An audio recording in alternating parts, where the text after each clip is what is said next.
Actually, we're waiting on Heidi Vandenbrink. Joke. Steiner's in the corner.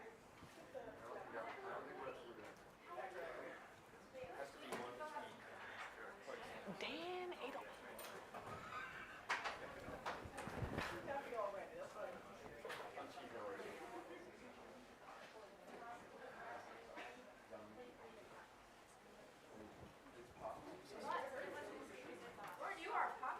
Why is this popping in here? Ellie, shut up. It's not that big of a deal, guys. That's a pretty good crowd.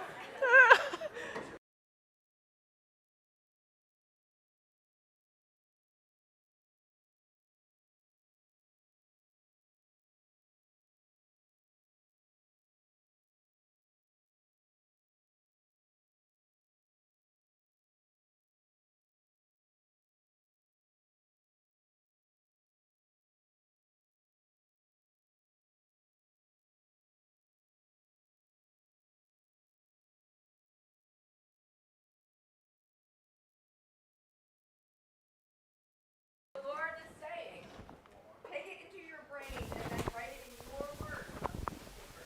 It's kind of like a reflection kind of thing. And then you put a thing up like this. There's a place at the top of Moodle under announcements of the syllabus. It says extra credit here. Upload your paragraph. Full sentences. Upload it. Oh, that's why everyone's here. Okay. I'm just extra credit. No, we're here for you.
So thank you, Burwell. I really don't need to introduce myself anymore because she pretty much hit the nail on the head. So my research topic while I was working in Texas was the sugar intake and PCOS risk in early post-menarcheal adolescents. So let's see here. So starting off, PCOS, also known as polycystic ovary syndrome, is one of the most common endocrine disorders diagnosed in women of reproductive age. It affects up to 10% of women and is characterized by irregular menstruation, androgen excess, and polycystic ovarian morphology. So PCOS is also associated with significant metabolic comorbidities, such as obesity, insulin resistance, and metabolic syndrome. The reason we looked at adolescents during this study is because adolescence is a critical time of reproductive maturation. The years following menarche represent a critical window in which the reproductive axis undergoes the final maturation, leading to regular ovulatory menstrual cycles. However, there can be miscalibration that can occur, which leads to menstrual irregularity and conditions, again, such as PCOS. So what we do know is that PCOS develops in adolescents in the years following menarche, which, if you don't know, menarche is after their first period, and that childhood obesity and insulin resistance are risk factors of developing PCOS in adolescents. So therefore, it is plausible that dietary intake, specifically the dietary components that contribute to obesity or insulin resistance, could play a role in the development of PCOS. So there are some symptoms of PCOS that can be found early on in the age of adolescence, such as hirsutism, which is the growth of facial hair on women, and also this image down here are ovarian cysts. So this is a ultrasound scan. So let's see. The consumption of added sugars has increased dramatically in adolescents over the years, specifically from sugar-sweetened beverages, also known as SSBs. The research has shown that the intake of added sugars is associated with the risk of childhood obesity. The research has also shown that added sugar intake, specifically from these SSBs, is associated with rapid increase in blood sugar and insulin concentrations, which contribute to insulin resistance. And also, sugar-sweetened beverages can contribute to weight gain because of their high sugar content and low satiety. I don't know. Sorry. The excessive consumption, again, can result in the rapid increase of blood glucose and insulin concentrations. So my question during this research was, is added sugar intake either total or directly from SSBs associated with the evidence of insulin resistance or PCOS symptoms in the early post-menarcheal years? So the methods for this process, as a side note, this is still an ongoing research. This started back in 2019. So Dr. Vandenbrink had started this program back at Cornell when she was still there and brought it with her to Texas A&M. So our methods were the analysis from a subset of a completed prospective cohort study. And if we followed the adolescent females during their first 2 years after menarche, the age range from it started between 9 and went all the way through 17 years old. To be included in this study, they have to have had their first menstrual period in the past 12 months before the study began, and they have not been taking any medications or have been medically diagnosed, medical diagnosis known to interfere with the reproductive system or metabolic function. There were 4 different study visits, but specifically for this study, I only looked at study visit 1 and 2. So there was 34 participants in study visit 1, and there was 35 in study visit 2. Over time, some people did drop out just because their parents didn't want to do it anymore or some medical condition did arise. So what I did during this was I took the average of both 24-hour recalls to approximate the usual intake of each time point. At each study visit, we took 2 24-hour recalls. There was a weekend day and a weekday that we looked at. And what we saw was, this is what I mainly looked at during this. But we also, the list up on the board is what was also done during each study visit. But specifically for my research, I only looked at what they were consuming during their 24-hour recalls to see how much added sugars they were consuming. Specifically looking at the added sugars from sugar-sweetened beverages. So I had manually categorized the SSB intake for both diets. This was the chart that I had used to determine what was included, what was considered a sugar-sweetened beverage and what was not. So if there was a diet soda, like a Diet Coke or something, that's not included because it's technically diet and there's technically no added sugars in it.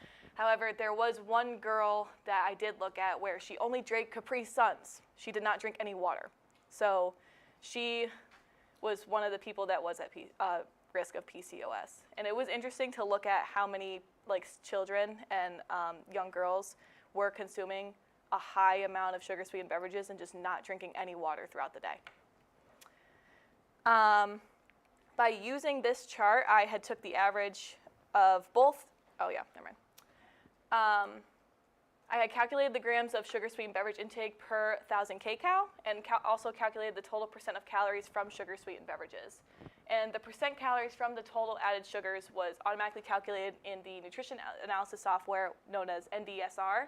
It is the Nutrition Data System for Research is what it's called. Statistically, at study visit 1, which was the 6 to 10 months PM, which is post-menarche, and study visit 2, which is about 12 months post-menarche, the histograms were used to qualitatively evaluate the proportion of participants that were exceeding 10% of caloric intake from SSBs and total added sugar. I looked at the linear regression that was conducted to evaluate the independent association between percent sugar-sweetened beverages per day, total added sugar, and the sugar-sweetened beverages of grams per 1,000 kcal per day. So we looked at the measures of insulin resistance, the fasting glucose, insulin, and HOMA-IR.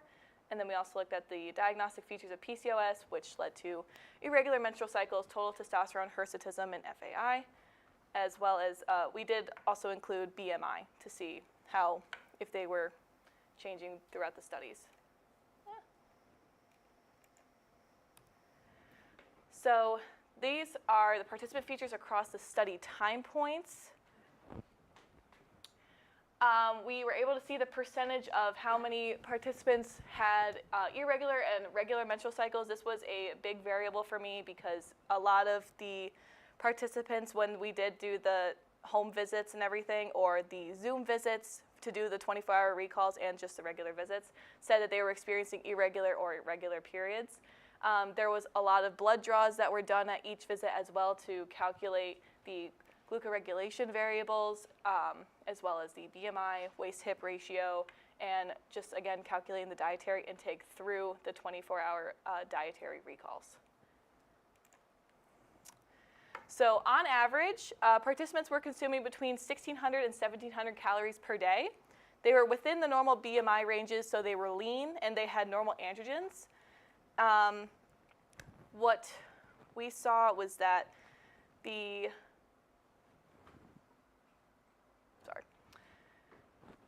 distribution of adolescents that were consuming more than 10% of daily caloric intake from added sugars was higher at study visit 1 compared to study visit 2, which is on the bottom. Wait, no. Yep. Nope, I got my charts mixed up. Never mind. Basically, what we saw from these charts was that the participants were consuming more than their 10% allotted value of sugar-sweetened beverages and added sugars than they were supposed to be, is what I saw at both study visit 1 and study visit 2. So the elevated levels that we saw was that fasting insulin under 25 is considered normal, the fasting glucose under 100 is normal, and the HOMA-IR above 2.9, which signifies insulin resistance. And a lot of the participants that we had were over on the fasting insulin and fasting glucose. So here we wanted to look at the sugar intake and measures of insulin resistance. I wanted to see the relative proportion of participants consuming more than 10% daily caloric intake from sugar-sweetened beverages and added sugars across both time points. So we see that a majority of adolescents were consuming more than 10% of their daily caloric intake from added sugars. But we had included that the linear regression analyses with BMI included as a confounder. This part, when I did this calculation, we didn't really see much of a difference. However, the next one, the bold numbers or values is what we saw was different and played a big role. So we then wanted to ask whether the sugar intake from sugar-sweetened beverage or total percent added sugars were associated with measures of insulin resistance, specifically fasting insulin, fasting glucose, and HOMA-IR. Unexpectedly, we did not detect any association between sugar intake and measures of insulin resistance across both time points. However, we did see that these bold values showed that the increase and excessive sugar intake affected the menstrual cycle, but it did not affect what we were looking for, which was insulin resistance and fasting glucose, fasting insulin, and HOMA-IR. So finally, we looked at whether sugar intake was associated with the diagnostic features of PCOS. Let me go back to that. In study visit 1, we did see that there was an increase in total percent sugars associated with higher testosterone. I did forget to mention that. I could only see the menstrual cycle. Meaning that the more percent total sugars they were consuming, the higher testosterone levels they were raising. And then also, again, in study visit 2, the association between sugar-sweetened beverages and menstrual cycle was no longer significant, but it was only trending. So that being said, we saw like total added sugars were instead predictive of having a higher chance of having irregular menstrual cycles, because it's different. Since here it's no longer bolded, and here we did see that it was increasing of being a risk. Most adolescents in this study are consuming excessive amounts of added sugars, but it does not seem to be coming from sugar-sweetened beverages. We can't put a pinpoint on what exactly it's coming from. It could just be from when they're going out to eat and they aren't really keeping track of where they got it. Like a lot of times, some of the kids that I would look at, they went to Burger King a lot, but they would just tell us what is in it, and luckily the NDSR program was smart enough that we actually could put in exactly what it was, but still they probably were consuming more, or they weren't even writing down exactly what they were consuming every day. There was no association between added sugars and measures of insulin resistance, and we had reported a positive association between the SSB intake, added sugars, and symptoms of PCOS. So the more SSBs were consumed, the more likely participants experienced irregular menstrual cycles, and that excessive sugar is associated with higher testosterone concentrations in adolescents. There were a couple strengths and limitations to this study. So the prospective study designed using multiple 24-hour recalls. That was a strength that helped us lead to looking at the dietary intake and seeing how much added sugars and sugar-sweetened beverages they were consuming every day. However, correlation does not equal causation. So even though there is a correlation between SSBs and PCOS symptoms, that does not mean it is actually the cause of PCOS in adolescents. The only way an adolescent can be diagnosed properly with PCOS is 8 years following their first period. Obviously, we didn't look at that. We looked at up to 2 years following their first period. In the future, we would like to include more participants. We use a small sample size. So half of them were participants from actually Ithaca that Heidi had found and reached out to families at Cornell University. And the rest were done at a Mercy hospital in Kansas. So, and a lot of them were Zoom visits, a lot of them were home visits before COVID had happened, because this study has been done from 2019 until now, and it is still ongoing. So in the future, like if we were to continue this project, we would include a larger sample size. I would personally like to acknowledge Dr. Heidi Vandenbrink for allowing me to have this opportunity with her and to work with her on this project. She really did help me in my time that I was there. I was there for 10 weeks, and she helped me grow academically, she helped me grow personally, and I really cannot thank her enough for it. And because of her, I have applied to the master's program of Texas A&M University. She did write me a letter of recommendation, so now I am just in my waiting period to hear back from them, unfortunately. Joelle Seifer was also she was my mentor during the whole time. So when Heidi was not available, she was traveling a lot during the time. She was in Europe for about 3 weeks during my time there. She would help me a lot and was my lab mentor the whole time. And then also the research teams at Cornell, Children's Mercy Hospital, and Texas A&M with the prospective data collection, transcript of diet recalls. Dr. Mary Breik, who actually ran the REU program and who listened to me email her daily about this program and my problems, because I had a lot of problems, especially trying to get a flight down there and then losing my luggage. And then I also want to acknowledge the participants and their families that participated, because these were young adolescent females, so their families did play a huge role in getting them to doctor's appointments, making sure they were available, making sure they were helping them with their diet recalls. They each were given like a piece of paper, like a little packet to say what they ate at each time of the day, and I had translated those into the NDSR program to see how much total percent added sugars they were consuming at every meal. My references. So with that, I would like to transition into my REU experience on a personal note. At the time when I was looking for REUs, it was J-term of last year, and I was personally just sitting in my bed reading a book And I was like, oh, I should look to see if there's a summer REU opened up, because they're really hard to find in the nutrition field that I've come to find. Like, there's food science ones, but really nothing specifically about nutrition. And the Texas A&M University website popped up saying that there was a summer REU working in this lab called Dr. Aaron Giles. And I was like, this is great. And it was going to be working with how the diets can affect breast cancer and lead to putting women at breast cancer risk. A few months go by after I apply. I find out that professor didn't even work there. And I was given a chance from Dr. Mary Breik to pick a new person to work with. And I, luckily, from the help of Lindsay Burwell and Dr. Steiner and also Dr. Elliott, that I found Heidi Vandenbrink. And I immediately emailed her and told her I was interested. And she got back to me saying she would love to have me in my lab. I told Mary Breik.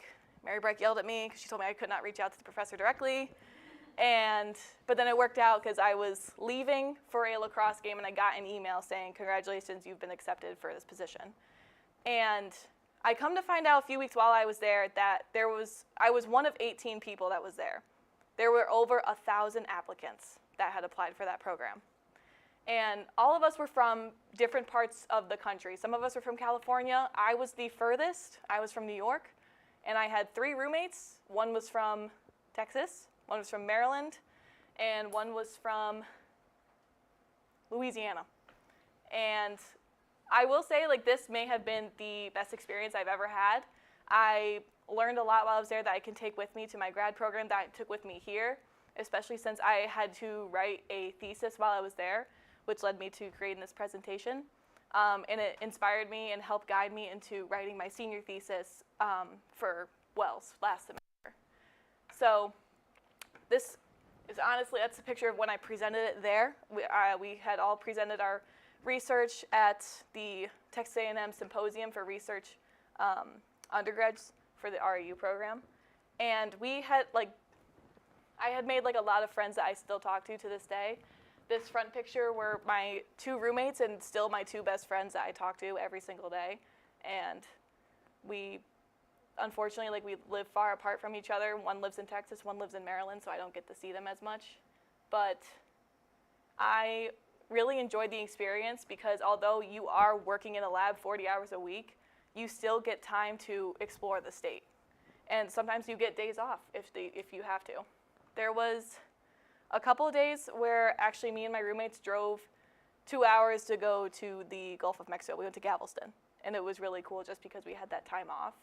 And that's why I loved having the option of doing a REU and how I think that everyone should be able to apply for an REU because they really just open your eyes and help guide you into your career that you want to do and everything. And it kind of just made me feel like an adult. I didn't see my parents the entire trip. They called me every day. Sometimes I was busy, I didn't answer. But it was hot. I don't suggest going there in the middle of summer when it's 115 every day. And I had to walk 2 miles to my lab because I did not bring my car. So I always had to bring a change of clothes when I went. But yeah, I still think about my research and I still talk with Dr. Heidi Vandenbrink and everything, and we still stay in touch, and I'm hopeful that maybe one day I could go back. Oh my God.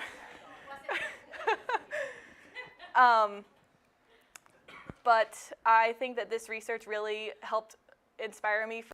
One day maybe I don't want to go into the sports field, then I could continue doing my research, or I could go into a hospital setting working with patients who come in and they do have PCOS and how they can manage that. Because once they are diagnosed with it, then they have it for the rest of their lives, and then they do have to change their diet completely. So then they don't experience an outbreak or anything. Yes?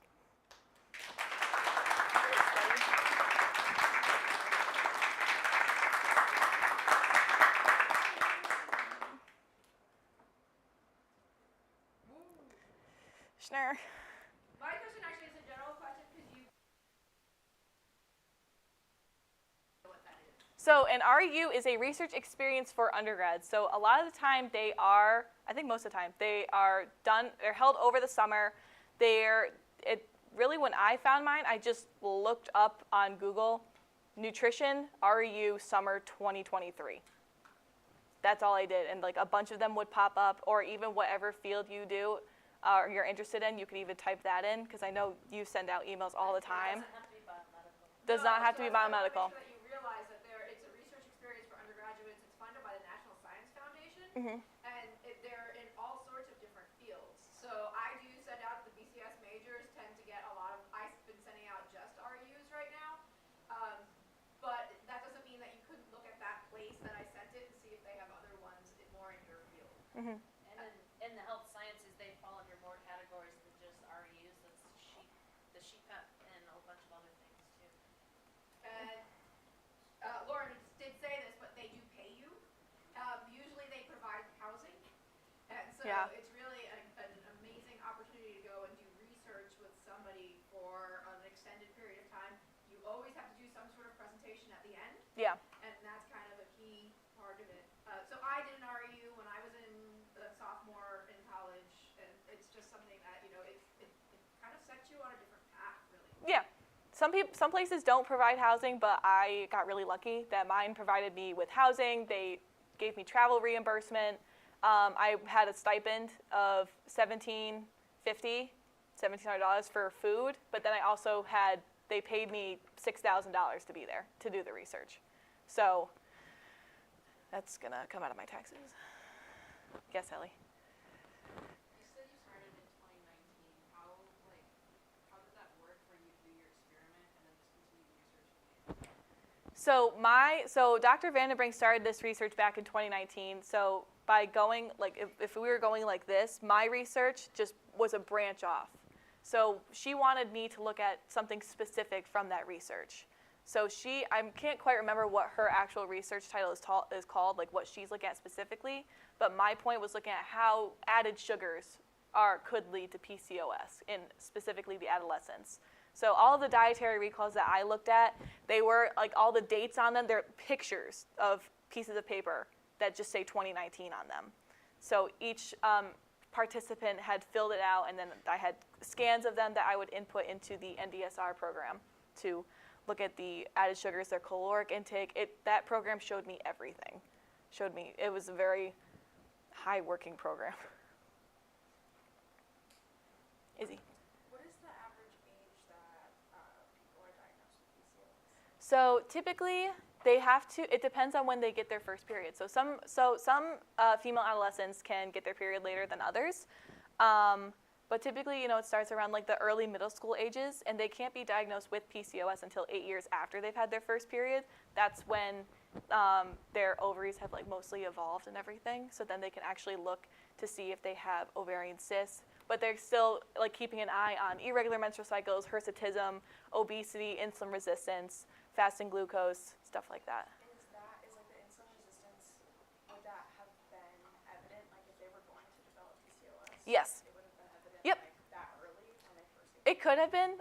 We didn't see it specifically from added sugars or sugar-sweetened beverages, but when they had their blood work done at each study visit, if it was seen that they had high amounts of insulin, then it was a symptom of it, but then we couldn't specifically diagnose them yet, just because they were 6 months post-menarche and 12 months post-menarche. Yes. To follow up on that, is it fair to say that you could be insulin resistant and not have PCOS too? They're not necessarily always connected? Yes. Depending on the situation, yes. For sure. Depending on if they have other conditions present and everything, then yes. That could lead to being insulin resistant. Where? Oh, Taylor. With your personal statement, did you write it more personal, to you, I don't know. No, this is fine. She texted me about this earlier. Did you write it straight to the fact, or did you bring out personal experiences? I wrote about my personal experiences, what I've done in the past, but then I also, my personal statement was a little bit wonky because I wrote it specifically because I wanted to work with Dr. Erin Giles, who I didn't even know was not even there anymore, because she was still on the website when I went to apply for an REU. So I pulled up some of her papers, and then I wrote about like how some of the research she has done would interest me and how I would like to tie into it. But then I also did the same thing when I was applying for my grad schools. I've already finished all of my grad school applications. So for example, Burwell helped me write an academic statement of purpose to Cornell.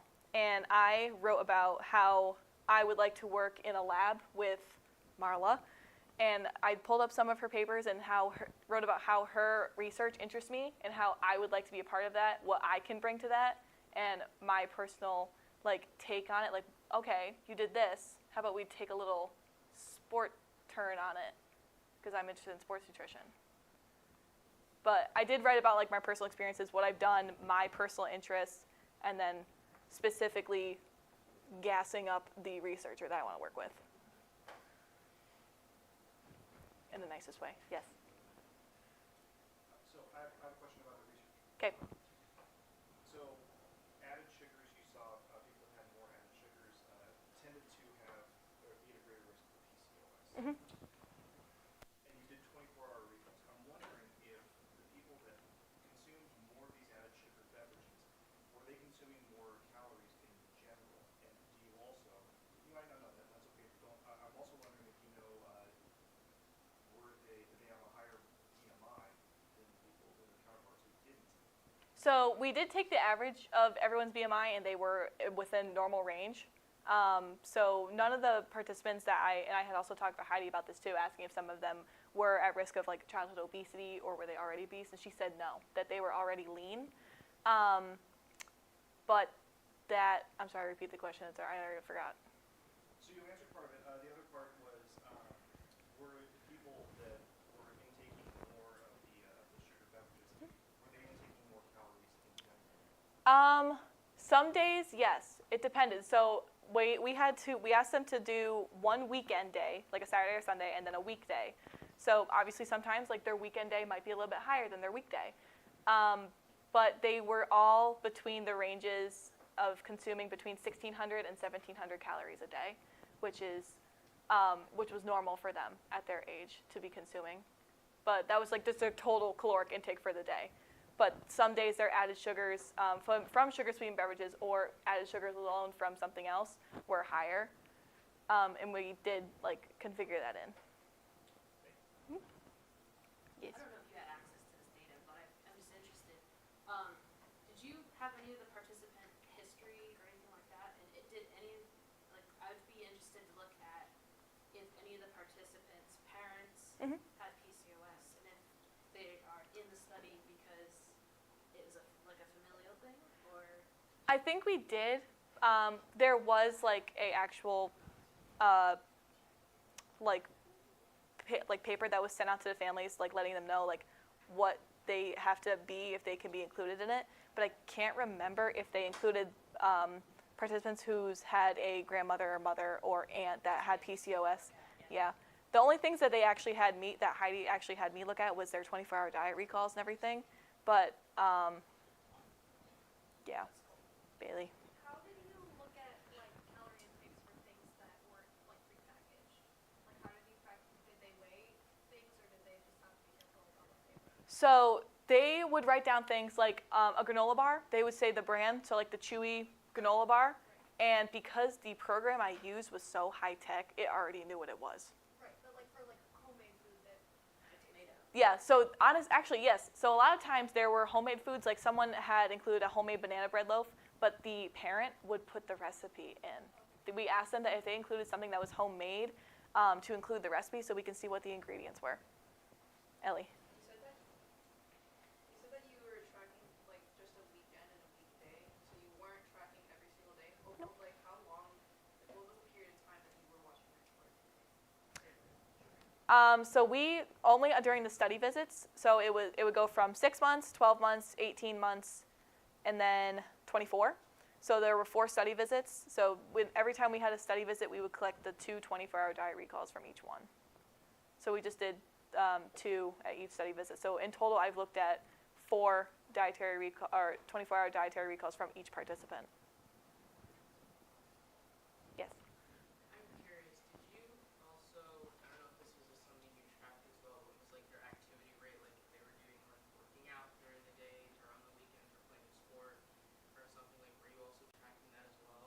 They would mention if they were like participating in sports or something, or like if they had soccer practice, they would mention it, but we didn't like configure that into the research. We just like took a note of it, like, okay, they're working out, so they are probably burning more calories, and that's why they're consuming a lot more.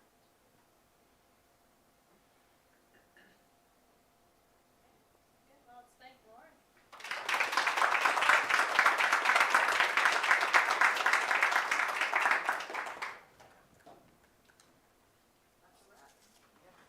Okay, thanks.